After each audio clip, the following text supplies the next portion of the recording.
आज मैं आपके साथ बहुत ही मज़ेदार से आलू की चिप्स की रेसिपी शेयर करूंगी।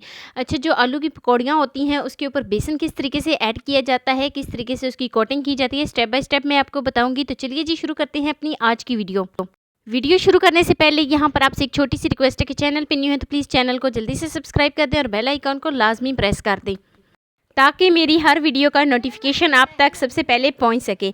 तो चलिए जी, शुरू करते हैं अपनी आज की वीडियो। ये मज़ेदार सी पकौड़ियाँ बनाने के लिए यहाँ पर मैंने बेसन ले लिया है। बेसन तकरीबन मैंने 2 से 3 चम्मच लिया है, तो 2 से 3 चम्मच बेसन ऐड करूँगी। साथ ही मैं इसमें कुछ मसाले ऐड करूँगी इसको मज़ीद जायकेदार और क्रिस्पी बनाने के लिए।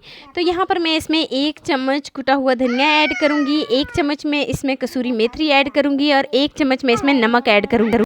साथ ही 1 चम्मच मैं इसमें कुटी हुई लाल मिर्च ऐड करूँगी और थोड़ी सी मैं इसमें हल्दी ऐड करूँगी ताकि इसके ऊपर बहुत ही खूबसूरत सा ऑरेंज सा कलर आ जाए। तो इतने ही मसाले मैं इसमें ऐड करूँगी और हाफ़ कप के करीब इसमें पानी ऐड करूँगी और इसकी मिक्सिंग कर लूँगी। तो यहाँ पर मैं इसको मिक्स करती हूँ ताकि सारे मसाले जो हैं वो अच्छे तरीके से एक जैसी उनकी जो है ना टेस्ट आए।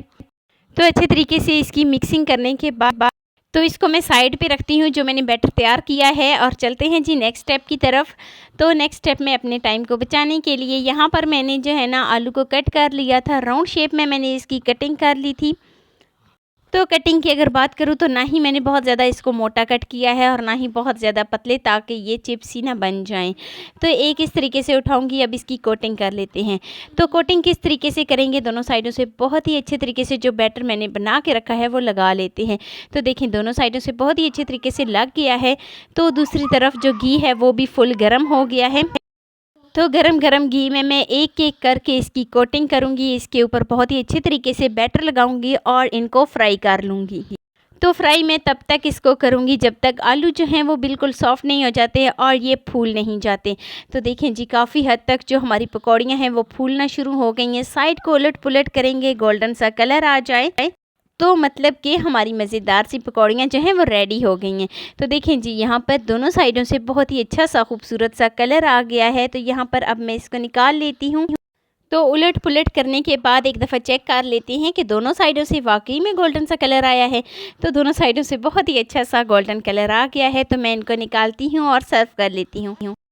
जब कभी भी कुछ जल्दी से चटपटा खाने को दिल करे तो आप इस रेसिपी को मिनटों में बनाएं। एक तो ये इसको बनाना बहुत ज़्यादा आसान है और दूसरा इसका जायका और ये खाने में भी बहुत लाजवाब है, क्योंकि मैंने जब इसका बैटर तैयार किया था तो ढेर सारे मैं इसमें मसाले शामिल किए थे। तो इस हिसाब से ये क्रिस्पी और क्रंची, अंदर से बिल्कुल जूसी आलू की पकौड़ियाँ जो हैं वो बनकर रेडी हो गई। तो एक दफ़ा मैं आपको चेक करा देती हूँ ये कितनी फूली फूली बनी है। तो ये है जी इसकी फ़ाइनल लुक।